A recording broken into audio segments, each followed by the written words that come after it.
ایک بہن نے کوشچن کیا کہ کیا کوئی فیمیل ٹیچر جوان لڑکوں کو پڑھا سکتی ہیں جبکہ پورا عبایا وغیرہ انہوں نے پہنا ہو، صرف فیس کھلا ہوگا اور وہ پڑھانا چاہیں تو کیا حکم شرع ہوگا؟ دیکھیں، اصل مذہب کے اعتبار سے جس کو عزیمت کہتے ہیں، ایک ہوتا ہے عزیمت، ایک ہوتی ہے رخصت۔ یہ حکم کی دو اقسام ہیں۔ اگر اللہ تبارک و تعالیٰ نے کوئی حکم بندوں کے عذر اور ان کی مجبوری کو بنیاد بنا کر نہیں دیا، اس کو عزیمت کہتے ہیں، اور اگر کسی حکم کی بنیاد بندوں کی مجبوری عذر ہو تو اس کو رخصت کہتے ہیں۔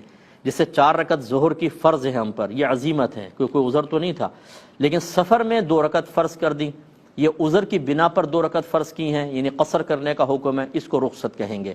عزیمت یہ ہے کہ اصل یہ ہے کہ بہنیں نہ پڑھائیں، لڑکوں کو تو بالکل نہ پڑھائیں، خصوصاً جوان لڑکوں کو۔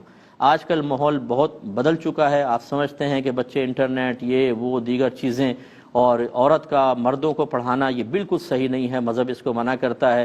عورت کی آواز کو عورت کہا گیا ہے، مطلب یہ کہ اگر ہم یہ سوچیں جی استاد شاگرد کا بڑا مقدس رشتہ ہوتا ہے، بالکل ہوتا ہے، لیکن کیا ہم نے اس کو مقدس چھوڑا ہے؟ لڑکے نقل کرتے ہوئے گن رکھیں استادوں کے سامنے، یا چاقو گاڑ دیں، یا ان کو دھمکیاں دیں کہ اگر تم نے ایسا کیا تو ایسا کر دیں گے، اور کر بھی گزریں، استادوں کی پٹائیاں کی جائیں، تو بتائیے وہ تقدس کہاں رہا؟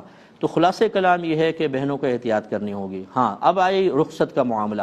اگر کوئی بہن ایسی ہیں کہ جن کے پاس اور کوئی جاب نہیں ہے اور کوئی کمانے والا نہیں ہے، اور بامر مجبوری ان کو پڑھانا پڑ جائے، تو پھر یہ مجبوری کی صورتیں مستثنیٰ ہوتی ہیں، ایسی صورت میں وہ پڑھا سکتی ہیں، لیکن بڑی محتاط ہو کر کہ وہ بالکل اسٹرکٹلی پڑھائیں، وقت کلاس میں آئیں، اپنی کلاس سے باہر نکل جائیں، ہنسی مذاق نہ کریں، کسی کو فری نہ کریں، یہ ان کو کرنا واجب ہوگا۔ اگر اس میں بے احتیاطی کی اور خدا نخواستہ کوئی مطلب غلط معاملہ ہوا تو پھر قصوروار یہ ہوں گی، پھر مجبوری کی صورت میں یہ چیزیں کرنے کی اجازت تو نہیں تھی، پھر گناہ گار ہو سکتی ہیں۔